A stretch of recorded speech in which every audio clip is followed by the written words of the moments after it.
Queridos irmãos, queridas irmãs, que possa Jesus, o amigo incondicional das nossas vidas, prosseguir nos envolvendo nas doces vibrações do seu amor e da sua paz. Estaremos refletindo em torno deste assunto tão importante que é a reencarnação. Aliás, é uma lei em que todos nós nos encontramos mergulhados. Allan Kardec, este benfeitor da humanidade, em O Livro dos Espíritos, no capítulo 1 dos Espíritos, Progressão dos Espíritos, ele faz uma pergunta aos benfeitores da humanidade. Dos espíritos, uns têm sido criados bons e outros maus? O que percebemos? Allan Kardec, como sendo esse eminente pedagogo, ao perguntar aos benfeitores da humanidade dessa forma, além de querer nos esclarecer de que não há privilégio diante da divindade, vem também nos mostrar a sua justiça, o seu amor, a equanimidade do amor de Deus. E a resposta ela é magistral. Os benfeitores então respondem que Deus criou todos os espíritos simples e ignorantes, isto é, sem saber, e a cada um deu determinada missão, com o fim de esclarecê-los e de os fazer chegar progressivamente à perfeição. De que forma? Pelo conhecimento da verdade e para aproximá-los de si. Nessa perfeição é que eles encontram a pura e eterna felicidade. Então, cada um de nós fomos criados simples e ignorantes, mostrando que não há privilégio. Simplicidade desprovido dessa complexidade que hoje nós possuímos em virtude da aquisição que fizemos na linha do tempo. Hoje, quando nós perguntamos quanto que é 3 vezes 4, nós vamos responder 12.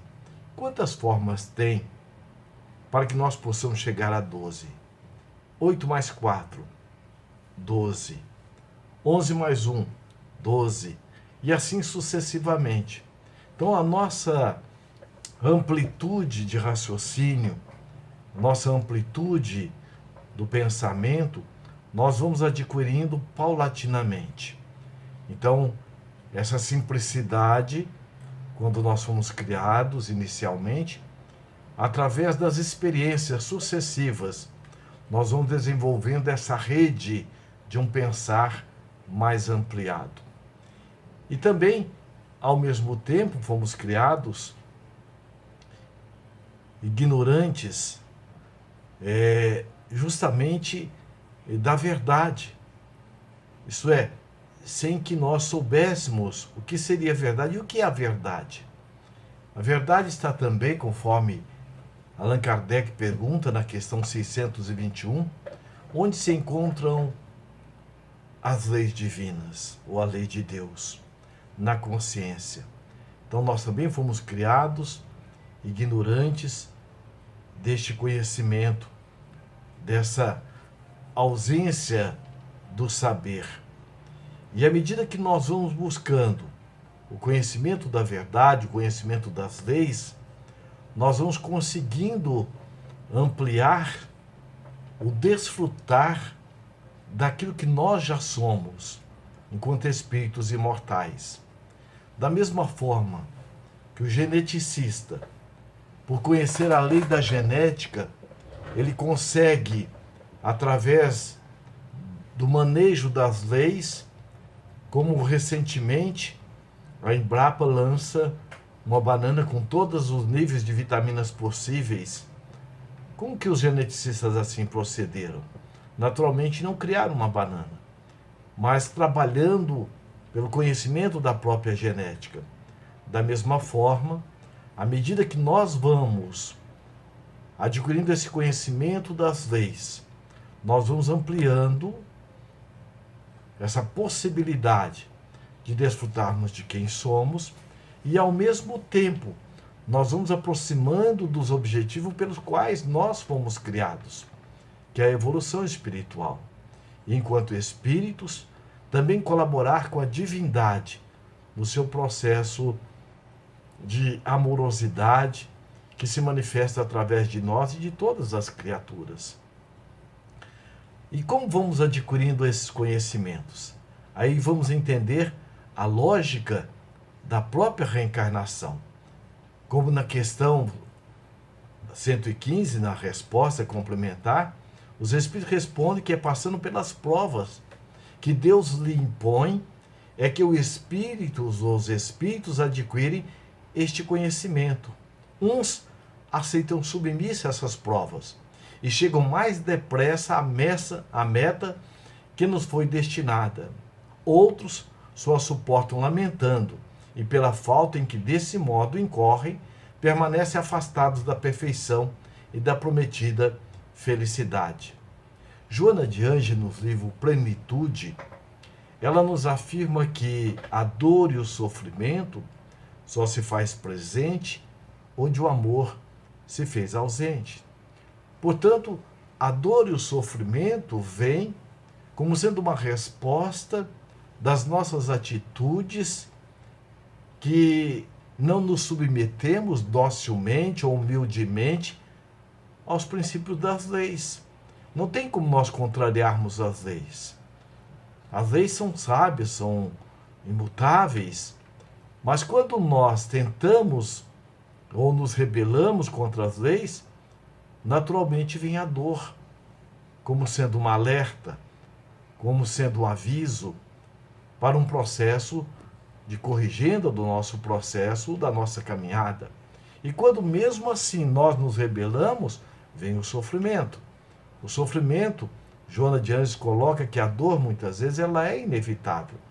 Agora o sofrimento é voluntário, porque vem justamente em função da nossa rebeldia.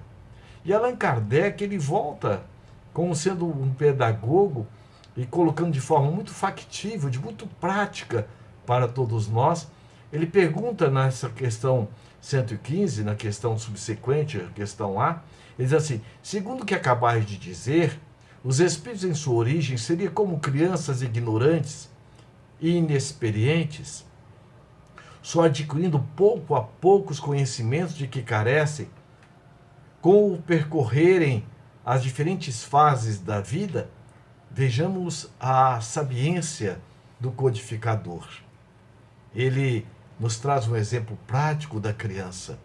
A criança, quando ela entra na escola, podemos dizer, em relação ao currículo escolar, ela entra simples e ignorante. Mas amanhã, essa criança tem ou não tem um potencial de ser o futuro reitor? Ou o reitor de hoje não foi aquela criança que entrou na escola simples e ignorante? Então, assim somos nós, através das reencarnações sucessivas. E os benfeitores colocam justamente, quando ele diz assim, sim, a comparação é boa. A criança rebelde se conserva ignorante e imperfeita.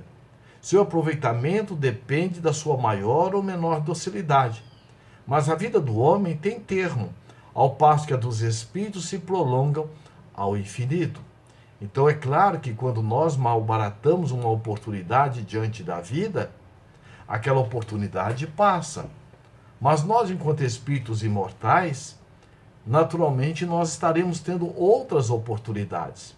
Mas as outras oportunidades, elas já vêm permeadas com a responsabilidade do tempo que nós malbaratamos.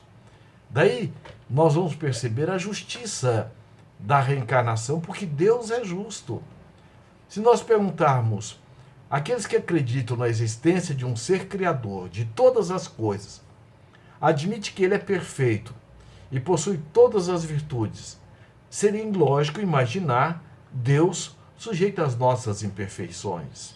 Portanto, se Deus é perfeito e, acima de tudo, justo, veja, naturalmente, ele nos criou também dentro desses parâmetros.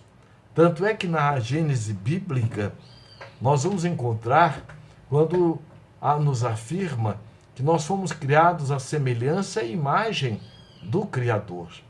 Então nós trazemos conosco em estado latente, conforme a própria questão 115 do Livro dos Espíritos, todos os atributos do Criador. Naturalmente, enquanto criaturas, por isso que nós, enquanto espíritos imortais, somos convidados, à medida que vamos evoluindo sucessivamente, através das encarnações sucessivas, nos tornando cooperadores ou co-criadores da divindade. Então veja, seria justo impor um sofrimento a alguém sem que este tenha merecido tal sofrimento, ou seja, dentro da lei de justiça, amor e caridade, que são as 3 leis maiores, como Allan Kardec nos coloca? Veja, é claro que a ação ela vai ao encontro do próprio conceito de justiça. Se assim Deus nos desse, ou seja, Deus aí são as leis, nos trouxesse algo que estaria acima ou além da nossa capacidade, ou que também nós não tivéssemos algo a ver com essas provas que nós passamos.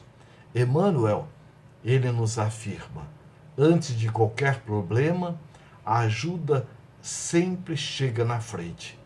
Então, dentro dessa equanimidade do amor divino, dentro da lei de justiça, amor e caridade, e dentro da providência e da previdência divina, a previdência são as leis. As providências são os recursos que a divindade nos oferece para o desempenhar das nossas lições, do nosso aprendizado, através das reencarnações sucessivas. Portanto, se existisse apenas uma vida, então Deus estaria impondo a alguns, desde o nascimento, sofrimentos terríveis, sem que os mesmos tenham merecidos. Deus estaria assim sendo injusto. Então nós vamos perceber a lógica das reencarnações sucessivas. Da mesma forma, nós perguntarmos, é justo aquele aluno que malbaratou a oportunidade dentro da escola, ele não correspondeu ao currículo escolar, seria justo a escola expulsá-lo, privando da oportunidade abençoada do próprio aprendizado? Então vamos perceber que tem uma razão de ser. A oportunidade da reencarnação. E qual que seria a explicação para as pessoas que nascem defeituosas, paralíticas, doentes ou cegas, enquanto outras nascem perfeitas e saudáveis? Eu, com a minha esposa, há um tempo atrás, tivemos a oportunidade de ir ao supermercado, era uma compra muito rápida, e quando encostamos o carro, perguntamos, foi uma compra ali rápida, e eu vi quando o lixeiro juntou o saco de lixo, deixou tudo ali no canto, e foi debaixo de um poste, retirou um livro grosso e começou a ler. Eu desci do carro, cheguei até ele, boa noite, como é que você chama? Armando. Eu fui e perguntei, escuta, eu estou vendo que este livro é um livro de fisiologia, você faz medicina? Ele disse, não, ainda não. E eu fui e disse, mas você está lendo este livro? Não, não, eu estou estudando. E eu perguntei para ele, mas estudando? Aliás, ele me deu uma aula de como funciona o rim, as células piramidais, e foi falando de todo o funcionamento das células do rim, como que funciona. E eu perguntei, mas por que você não faz medicina? Não, não tenho condições. E ali naquele momento ele contou a história dele. Aos 18 anos, ele engravidou a esposa, que tinha 14 anos, e ele disse, olha, eu não poderia abandoná-la. Ela morava com seus avós, porque os seus pais foram assassinados na boca de fumo, e o fato é que eu não pude abandoná-la. E quando vieram a nascer os filhos, aliás, foram gêmeos, e um totalmente entrevado, e o outro tem um comprometimento motor. Veja, até o termo, ele usou um termo técnico. E ele disse, eu trabalho durante a noite e cuido dele durante o dia. E minha esposa trabalha durante o dia e cuida dele durante a noite. Aliás, eu chego inclusive a sonhar fazendo cirurgias, mas um dia, com certeza, eu irei fazer medicina. E aí então eu lhe pergunto: Deus é justo? Veja, se Deus é justo, então vejamos por que ele não fez com que o Armando nascesse numa família com condições que ele pudesse fazer medicina. Então tem uma razão de ser. Aí lhe pergunto: médico tem compromisso com qual área? Da saúde. E o lixeiro? Também da saúde. Agora, há médicos fazendo abortos? Há médicos fazendo cirurgias para vender próteses desnecessariamente? Há médicos agindo como verdadeiros mercenários da medicina? Diferentemente a quantos e muitos que agem nobremente, são verdadeiros missionários na área da saúde, como nós estamos vendo nos últimos momentos, desses momentos do vírus que está aí pairando sobre o mundo todo. Então nós vamos ver que esse vírus, coronavírus, veio a mostrar a dedicação dos nossos nobres companheiros, das nobres almas dedicadas à saúde. Mas nós então perguntamos, dentro da lei de justiça, amor e caridade, o Armando, poderiam dizer que é um ex-médico e que pela misericórdia divina ele veio trazendo consigo toda essa lembrança ou essa vontade da medicina, mas privado da oportunidade porque ele ainda não havia adquirido a têmpera moral para poder voltar ao seio do ambiente pelo qual ele veio a ter a sua falência moral? Então vamos ver a justiça divina. Quantas às vezes de nós trazemos uma dificuldade de raciocínio e muitas vezes, em virtude às vezes do mau uso que fizemos da nossa inteligência e assim sucessivamente, então nós vamos perceber a justiça da reencarnação. Armando, naturalmente, depois de passar pelas provas ou pela expiação, expiar não é uma punição, a própria palavra expiação, ex, vem de extrair, pia é pureza, extrair a pureza da ação. E o que disse Jesus? O que o Pai quer não é a morte do pecador, é a morte do pecado.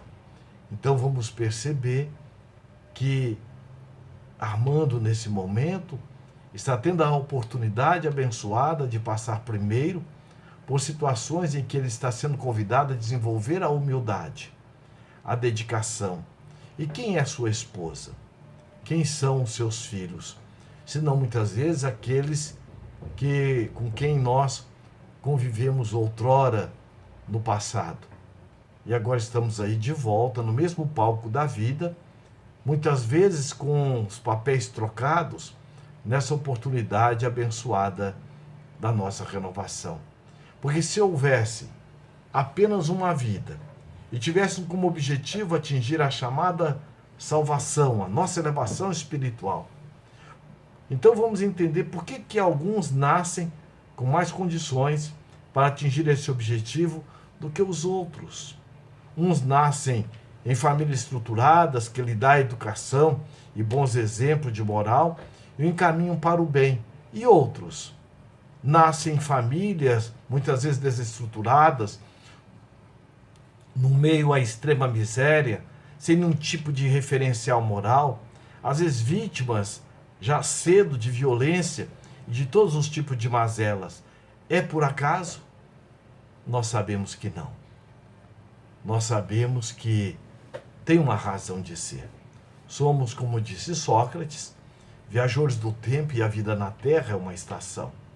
Então, Deus, na questão 132 do Livro dos Espíritos, Allan Kardec pergunta aos benfeitores: Deus determinou aos espíritos a necessidade de encarnar para alcançar a perfeição e de colaborar na criação. Na pergunta, nós já vamos, aliás, essa resposta da questão 132, Deus jamais impõe sofrimento a quem quer que seja. E ninguém sofre sem uma razão de ser. Porque, como disse Jesus, não cai uma folha de uma árvore sem que o Pai queira, sem que ele saiba. Então, traduzindo, é da lei de justiça, é da lei de amor, é da lei de caridade que nós recebamos de volta aquilo que nós estamos produzindo. Jesus afirma a cada um conforme as suas obras. Joana de Ângeles, no livro Amor, Imbatível Amor, ela coloca que nós, nessa busca de elevação espiritual, às vezes nós criamos alguns descaminhos. E nesses descaminhos, nós adquirimos experiências não legítimas. Então vejamos o que ela chama de descaminhos. Aquelas condutas, aqueles comportamentos que nós temos que saem da sintonia da lei de justiça, de amor e caridade. É um descaminhos. E nesse descaminhos, os nossos erros, os nossos equívocos, ela chama como sendo experiências não legítimas. Experiências não legítimas em sintonia com a lei de amor. São as atitudes não amorosas que nós temos para conosco e que nós temos também para com os outros. São as atitudes egóicas. E aí é justamente o que ela coloca. Essas experiências não legítimas, nós estaremos a manifestá-las através do ego evidente, da raiva, da mágoa, do sentimento de vingança, ou muitas vezes do ego mascarado, onde no próprio Evangelho fala do verniz social, onde nós mascaramos as nossas próprias dificuldades e nos afastamos da nossa essencialidade, da nossa identidade essencial, enquanto espíritos imortais. Allan Kardec, também, quando ele fala do objetivo da encarnação, nessa questão 132, ele pergunta o seguinte: qual que é o objetivo da reencarnação dos espíritos? Deus lhe impõe a encarnação com o fim de fazê-lo chegar à perfeição. Para uns é expiação, para outros é missão. Mas para alcançarem essa perfeição, tem que passar ou tem que sofrer todas as vicissitudes da existência corporal. Nisso é que está a expiação. Visa ainda outro fim a encarnação, o de pôr o espírito em condições de suportar a parte que ele toca na obra da criação. Para realizá-la, é que em cada mundo toma o espírito um instrumento de harmonia com a matéria essencial desse mundo, a fim de aí cumprir daquele ponto de vista as ordens de Deus. Então existem mundos mais elevados e mundos menos elevados do que a Terra, mundos primitivos. Nós vamos perceber quando Emmanuel, em o livro A Caminho da Luz, ele coloca que Jesus, ele teve por duas vezes, uma realmente quando ele recebe a Terra dessa como se fosse uma nebulosa das mãos de Deus, e junto com a equipe de geneticistas, de arquitetos, ele veio preparar a terra para que nós pudéssemos habitá-la. João, em seu evangelho, vejamos o carinho e a ternura de Jesus conosco. Ele afirma que antes que nós fôssemos, Jesus já era. Portanto, antes que nós chegássemos à categoria de espíritos, Jesus já nos aguardava amorosamente. Então vejamos a ternura de Jesus conosco. Por isso que ele nos afirma: das ovelhas que o Pai me confiou, nenhuma se perderá. Então todos nós estaremos nessa sintonia amorosa de Jesus conosco. E o segundo outro grande momento foi quando Jesus vem e encarna na terra. Jesus encarna na terra para inaugurar a era do Espírito Crístico. Vem o despertar do ser crístico que nós somos.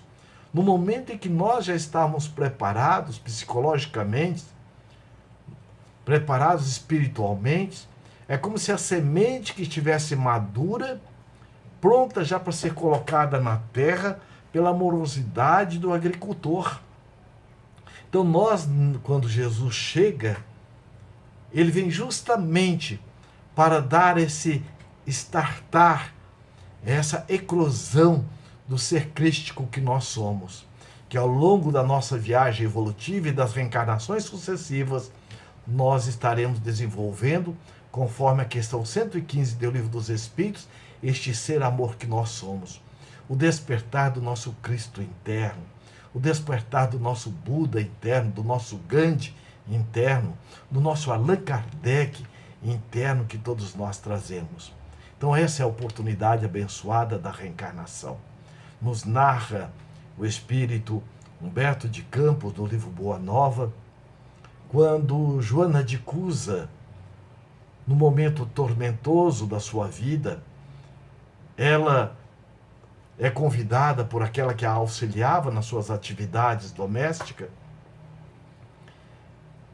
que passava por Cafarnaum, um homem incomparável, que falava de coisas muito simples, do pão, do peixe, da pedra, mas que tocava profundamente a alma da criatura.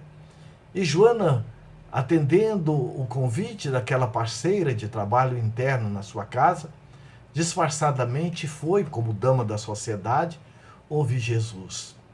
Foi amor à primeira vista. Quando Jesus nos fala das bem-aventuranças, Joana se inebriou com a sua fala, a tal ponto que naquela tarde e noite, ela pede uma entrevista na casa de Pedro.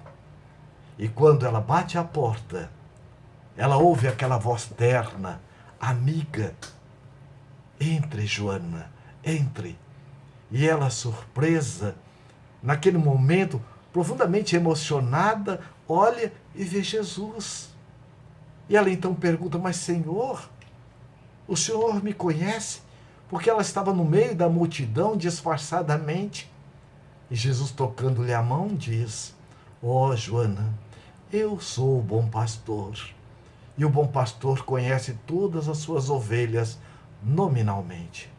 Então, neste momento em que a terra toda está passando por esse momento tormentoso do coronavírus, e que nós sabemos que nós não estamos aqui por acaso, nesse processo reencarnatório que nós nos encontramos, que sejamos nós aqueles a emprestar o nosso olhar, a nossa fala, as nossas mãos a Jesus.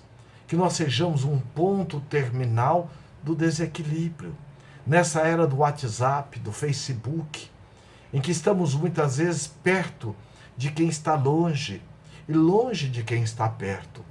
E que este coronavírus veio nos trazer para dentro de casa, para o convívio com as almas com as quais nós reencarnamos, com este compromisso amoroso de nos darmos um aos outros, para que possamos nos nutrir deste verdadeiro amor da fraternidade. Como mesmo colocou Jesus: os meus discípulos serão conhecidos por muitos se amarem. E graças à bênção da reencarnação, nós hoje estamos tendo como pai o companheiro de ontem, que talvez foi o filho, como esposa, aquela que foi muitas vezes a amante em que nós as desviamos dos caminhos santificantes da evolução moral. Hoje tendo como filho aquele a quem nós prejudicamos. Então, através da reencarnação, nós estamos juntos, nessa oportunidade abençoada, aureolados pelo amparo inesgotável de Jesus. Como ele mesmo colocou: eu vim para que tenhais vida, e vida em abundância. Que nós possamos, então, beber da água da vida que Jesus nos oferta através da doutrina espírita. A reencarnação, ela é uma lei, como é a lei da gravidade. E nós aqui estamos nessa oportunidade renovada para o trabalho do bem e a nossa evolução espiritual. Somos todos irmãos.